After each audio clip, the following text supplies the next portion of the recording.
একটা নতুন সূর্য, একটা নতুন সকাল, দুটো নতুন পাতা, একটা নতুন আশা, একটা নতুন প্রতিশ্রুতি, এসব নিয়েই বোধহয় প্রতিদিন ভোর হয়। আজকেও হলো। আজ 25শে আগস্ট 2026। আশা করছি আপনারা সবাই ভালো আছেন, সুস্থ আছেন আর বিশ্বস্তভাবেই নিজের যত্ন নিচ্ছেন। দিনটা শুরু হলো একটা নতুন প্রত্যাশা নিয়ে। প্রতিদিন একটা নতুন সকাল যেভাবে শুরু হয়, অনেকটা সেইভাবেই আজকেও তার কোনো ব্যতিক্রম নেই। আমার বারান্দার গাছগুলোতে নতুন পাতা এসছে, নতুন ফুলও ফুটেছে, নতুন প্রত্যাশা নিয়ে নতুন পাতাগুলো দিনের আলো দেখছে। আজকাল অনেকেই বলতে শুনি যে জীবন বড় বৈচিত্র্যহীন হয়ে পড়ছে, কিন্তু প্রতিদিন যদি সকালবেলা উঠে একটু সবুজ গাছের দিকে তাকান, একটু সবুজ প্রাণীর দিকে তাকান, তাহলে বোধহয় এই ধারণাটা খুব শিগগিরই আপনার বদলে যাবে। এই দেখুন, এই নতুন ফুলগুলো যে ফুটেছে, কিসের প্রত্যাশায় ফুটেছে? আপনাকে আনন্দ দেওয়ার জন্যেই তো। ঈশ্বরের এই মহান সৃষ্টিকে আমি প্রতিদিন সকালবেলা উঠে মনে মনে কৃতজ্ঞতা জানাই, তার পায়ে শতকোটি প্রণাম জানাই যে আমাকে আর একটা নতুন দিনের, নতুন সকালের একটা সুঘ্রাণ উপহার দেওয়ার জন্য। চলুন আজকের দিনটাও শুরু করা যাক। আজকে তো মঙ্গলবার, আর সারাদিন কাজের চাপও প্রচুর আছে। সকালবেলা উঠে নিত্য নৈমিত্তিক কাজকর্ম শেষ করে ঠাকুর ঘরে চলে এলাম, ঠাকুরদের পুজো করলাম, পুজো করে বসে পড়লাম সারাদিনের কাজে। আজ প্রচুর কাজ আছে, প্রচুর মিটিং মিছিলও আছে। আপনারা সবাই ভালো থাকুন।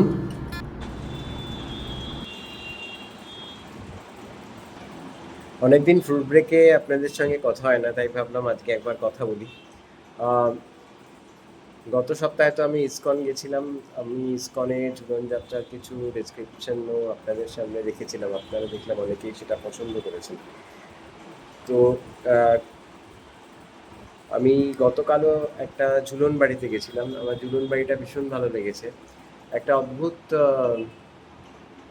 জিনিস ওখানে লক্ষ্য করলাম, সেটা আপনাদের দেখাবো। আপনারা দেখলে তবে বুঝতে পারবেন, আগে কিছু বলবো না। আর আজকেও একটা ঝুলন বাড়িতে যাওয়ার প্ল্যান আছে। অ্যাকচুয়ালি কি হয়েছে, এখন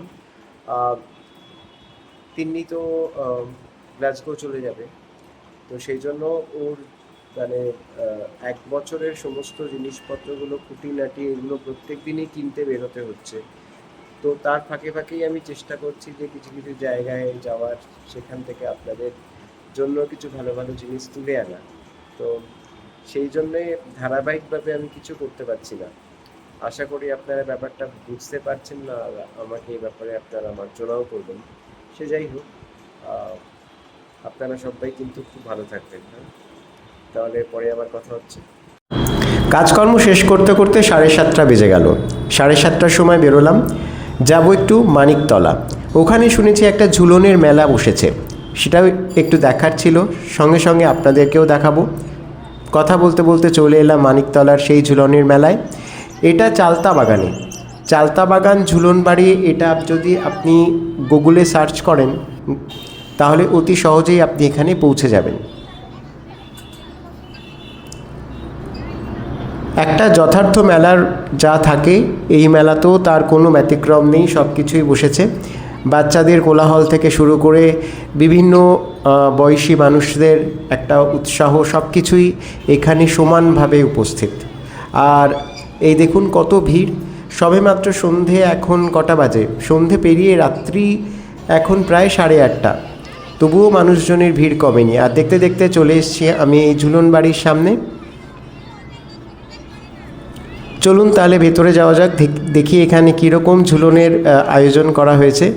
ভেতরে ঢুকে তো আমার রীতিমতো মানে চক্ষু ছানা বড় হওয়ার জোগাড়। এখানে যমুনার একটি ঘাট তৈরি করা হয়েছে ভীষণ সুন্দরভাবে। মাঝখানে একটি বড় নৌকা তৈরি করা হয়েছে, সেইখানেই রাধা মাধবকে বসানো হয়েছে, এবং এনাদের বাড়ির যে শালগ্রাম শিলাটি আছে, অর্থাৎ শ্রীধরজি আছেন, তাকেও এই নৌকায় বসানো হয়েছে। এখন রাত্রে শয়ন আরতির আয়োজন চলছে, কিন্তু লোকজনের যা ভিড়, তাতে এটা সন্ধে না রাত সেটা বোঝা মুশকিল। ঘড়িতে এখন সময় প্রায় 8:30। অথচ এখানে মানুষজনের ভিড়ের কোনো কমতি নেই। খুব সুন্দরভাবে সমস্ত ঝুলনের যে আয়োজন সেটা করা হয়েছে। হঠাৎ করে দেখলে মনে হবে যেন শ্রীধরজি এবং রাধাকৃষ্ণ যমুনার জলে ভাসছেন। এত সুন্দর লাগছিল যে কি বলবো। বিশেষ করে ছোটদের উৎসাহ তো একেবারে দেখার মতো। আমাদের ছোটোবেলায় যে ঝুলন যাত্রার স্মৃতি, সেটাও মনের মধ্যে খানিকটা উকি মেরে গেল। আমরা এত আড়ম্বরে করতাম না, কিন্তু আমরা যা করতাম সেটাও তখনকার দিন বা তখনকার দিনে আমাদের সামর্থ্যের তুলনায় সেটাও যথেষ্ট ছিল। রাধা মাধবকে তো খুব সুন্দরভাবে সাজানো হয়েছে, আর একটা রূপোর বিশাল ঝাড় প্রদীপ দিয়ে আরতির আয়োজন করা চলছে। সেই সঙ্গে সঙ্গে ঠাকুরদের শীতল ভোগেরও ব্যবস্থা দেখলাম। এত সুন্দরভাবে এই যমুনার ঘাটটিকে এখানে সাজানো হয়েছে যে কি বলবো, মানে দেখে একেবারে চোখ ফেরানো যাচ্ছিল না। আগামী শুক্রবার পর্যন্ত এই ঝুলনটা থাকবে। আপনারা ইচ্ছে করলে আপনারাও গিয়ে দেখে আসতে পারেন। আর কথা বলতে বলতে এখানে আরতি শুরু হয়ে গেল। আরতিটা যিনি করছিলেন তিনি একেবারে মানে তন্ময় হয়ে আরতির মধ্যে একেবারে নিবিষ্ট হয়ে গেছিলেন। দেখতে এত সুন্দর লাগছিল যে কি বলবো, সমস্ত পরিবেশটা যেন মুহূর্তে বদলে গেল। এমনিতেই এত সুন্দর, এত আড়ম্বরপূর্ণ ঝুলন যাত্রা আমি খুব একটা দেখিনি। গতকাল আমি যে ঝুলন যাত্রার একটা ভিডিও আপনাদের দেখিয়েছিলাম, তার মধ্যেও একটা বনেদি বাড়ির ঝুলন যাত্রার বর্ণনা ছিল, কিন্তু সেটা ছিল অনেকটা কারিগরি ভিত্তিক। আর এখানে রয়েছে প্রাণের ছোঁয়া, উষ্ণতার ছোঁয়া। এই দুটোর মধ্যে কিন্তু একটা পার্থক্য আছে, সেটা তো বলাই বাহুল্য। তবে আজকালকার এই বনেদি বাড়িগুলো যে এখনও পর্যন্ত এই ঐতিহ্যটাকে বাঁচিয়ে রেখেছেন, তার জন্য তো তাদের প্রণাম জানাতেই হয়, তাদের শ্রদ্ধা জানাতেই হয়। তাদের এই প্রচেষ্টাকে বারবার কুর্নিশ করতেই হয়। কলকাতার এই মহান ঐতিহ্যকে যে তারা এখনও পর্যন্ত বাঁচিয়ে রেখেছেন, এই 2026-এ দাঁড়িয়েও যে আমরা এই ঝুলন যাত্রার উৎসব দেখতে পাচ্ছি, তার জন্য তাদেরকে অসংখ্য ধন্যবাদ। আর সবচেয়ে বড় কথা কি, এরা শুধুমাত্র নিজেদের পরিবারের গণ্ডির মধ্যে এটাকে সীমাবদ্ধ রাখেননি, এরা পুরো অনুষ্ঠানটাকে একটা সার্বজনিক মর্যাদায় নিয়ে গেছেন। সবাই এসে এখানে পার্টিসিপেট করছেন, দেখছেন, আরতি দেখছেন। এটা তো এক কথায় অসাধারণ, এখানে তো বলার কিচ্ছু নেই। আরতি চলছে, আমরাও দাঁড়িয়ে দাঁড়িয়ে এখানে আরতি দেখছি। এত সুন্দর লাগছিল যে কি বলবো, মনে হচ্ছিল যেন যমুনার ঘাটে দাঁড়িয়েই আরতি দেখছি আমরা। অপূর্ব সুন্দর ব্যবস্থা।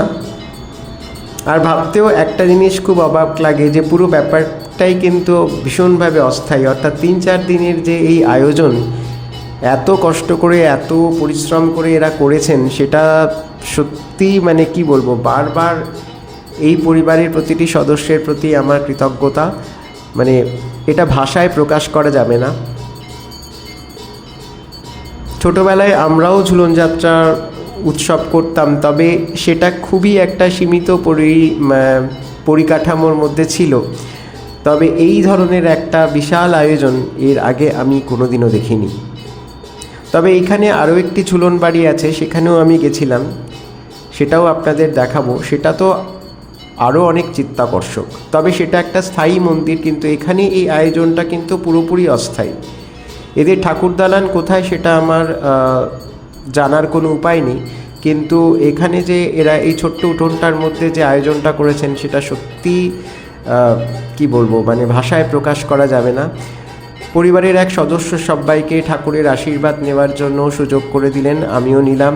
তারপরে চললো কর্পূর দিয়ে আরতি, সেটাও রীতিমতো দেখার মতো ছিল। মানে ভক্তিতে, শ্রদ্ধায় সত্যি মনে হচ্ছিল যেন সেই বৃন্দাবনের যমুনার তটে আমরা দাঁড়িয়ে আছি, যেখানে রাধা মাধব তার ঝুলন যাত্রা সম্পন্ন করছেন।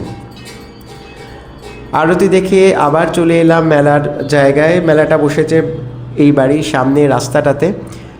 কচিকাচাদের ভিড় তো আছেই, তার সঙ্গে বড়রাও এসে ভিড় জমিয়েছেন। কুচকাচ খাবার দাবারের সঙ্গে ঘর গেরস্থালির বিভিন্ন রকমের জিনিস, সাজগোজের জিনিস, সব কিছুই এখানে পাওয়া যাচ্ছে। ছোটদের মনোরঞ্জনেরও ব্যবস্থা করা হয়েছে। আর সবচেয়ে বড় কথা হচ্ছে যে এখানে আমি দেখলাম যে অনেক দূর দূর থেকেও মানুষজন এসছেন, অর্থাৎ সোশ্যাল মিডিয়ার দৌলতে কিন্তু এই অনুষ্ঠানগুলো বা এই উৎসবগুলো আজকে সমাজের সব স্তরের মধ্যেই ছড়িয়ে পড়ছে। এটা সত্যি মানে কি বলবো, সোশ্যাল মিডিয়ার যেমন অনেক খারাপ দিকগুলো আছে, তেমনি ভালো দিকগুলোকেও কিন্তু অস্বীকার করা যাবে না। এই রাস্তা দিয়ে সোজা গিয়ে বাদিকে গেলে পরেই আরেকটি ঝুলন বাড়ি পড়বে, ঝুলন মন্দির পড়বে, তবে সেটাতে আমি কালকে যাব, এই ভিডিওটি আর বাড়াবো না।